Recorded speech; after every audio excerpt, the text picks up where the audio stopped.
राज्याचे मंत्री आणि विशेषचे माजी अध्यक्ष शिवसेना संस्थेचे अध्यक्ष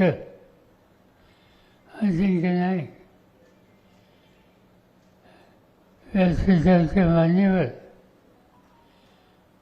आणि मोठ्या संख्येनं आजच्या या लहानशा कार्यक्रमाला उपस्थित असलेले आपण बंधू भगिनी, अशी उपस्थिती ही लवकरच काही कार्यक्रम या ठिकाणी होतील याची प्रचिती देणार आहे. निवडणुका आल्यात आणि साहजिकच संस्थेबद्दल आस्था असलेले आपण सगळे या निवडणुकीच्या सोहळ्यामध्ये अत्यंत जागरूकपणानं संस्थेच्या हिताचा विचार करणार याच्याबद्दल कुणाच्याही मनामध्ये शंका नाही. पण आज हे सगळं करत असताना एक महत्त्वाचा निर्णय ज्याची चर्चा बरेच दिवस होते आणि तो आज या ठिकाणी अजिंक्य आणि त्यांच्या सगळ्या सहकार्यांनी पुरा केला. क्लब मेंबर्ससाठी स्वतंत्र राज असावं ही एक प्रकारची मागणी होती.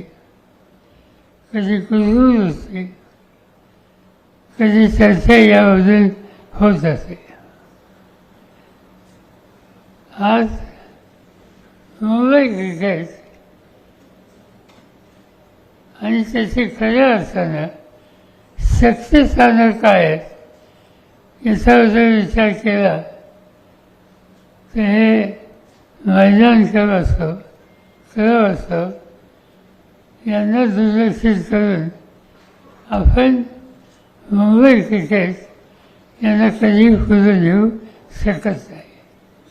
आणि त्या दृष्टीनं या संस्थेला खऱ्या अर्थानं प्रोत्साहित करणारे, संस्थेसाठी कष्ट घेणारे जे घटक आहेत त्यांनाही सन्मान देणं, त्यांनाही या ठिकाणी सामने असतील त्यावेळेला उत्तम सुविधा देणं आणि त्यांचं जे योगदान आहे याची नोंद MCAने घेतली हे दर्शवणं आणि त्यासाठीच हा एक नवीन लॉन या ठिकाणी बसवायचा निर्णय केला.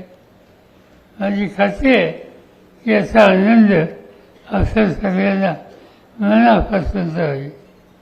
मुंबई क्रिकेट यांनी देशाच्या क्रिकेटमध्ये, आंतरराष्ट्रीय क्रिकेटमध्ये अनेक प्रकारचे विक्रम केले, उत्तम खेळाडू तयार केले, विविध प्रकारच्या सामन्यामध्ये आपलं एक वेगळं स्थान आहे हे देशात दाखवलं.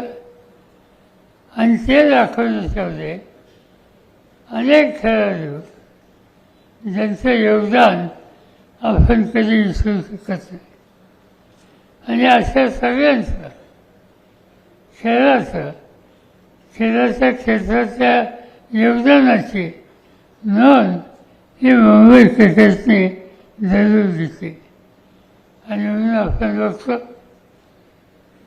कुठं गावस्करांचं नाव असतं, कुठं अन्य सहकार्यांचं नाव असेल.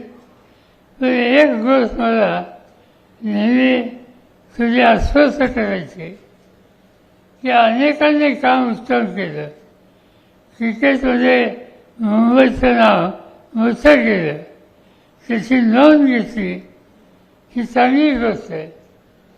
पण माझ्याकडं ICC आणि VCCचं काम होतं त्यावेळेस मी महत्त्वाचा निर्णय घेण्याच्यासाठी आग्रही भूमिका घेतली आणि ते म्हणजे महिलांचं क्रिकेट.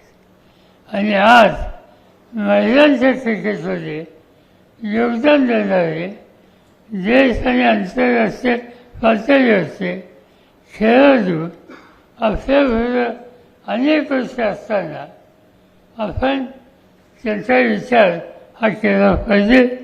आणि मला सुचवायचं आहे की डायना एजंट आहे, डायनाचं इतक्या वर्षाचं काम याची नोंद ही आपल्या संस्थेने घ्यावी आणि जसे उत्तम खेळाडूला आपण सन्मान दिला त्याच प्रकारे हा सन्मान थोडा मागे राहिलेला आहे. कधी वेळ त्या संबंधीचा निर्णय कुठं योग्य जागा बघून आपण देऊया आणि एक प्रकारचं समाधान आपल्या सगळ्यांना मिळेल अशी आपण काळजी घेऊया. मी काय अधिक बोलू इच्छित नाही. एवढ्या मोठ्या संख्येनं तुमची उपस्थिती आज या ठिकाणी दिसते याचा अर्थ संस्थेबद्दलची आत्मीयता ही आपली कायम आहे. आणि त्यामुळे भले दिवाळीचा सण संपत आला असते त्यावेळेला एवढा वेळ काढणं सहज शक्य होत नाही. पण आपण आपल्या खेळाच्या संबंधीची आत्मीयता दाखवली आणि त्याबद्दल तुम्हा सगळ्यांचं या ठिकाणी मी मनापासून स्वागत करतो. हे नवीन वर्ष तुम्हाला सुखाचं, समृद्धीचं आणि उत्तम खेळ बघण्याचं जाईल अशाच प्रकारचा विचार मानतो आणि आपल्या सगळ्यांची रजा घेतो.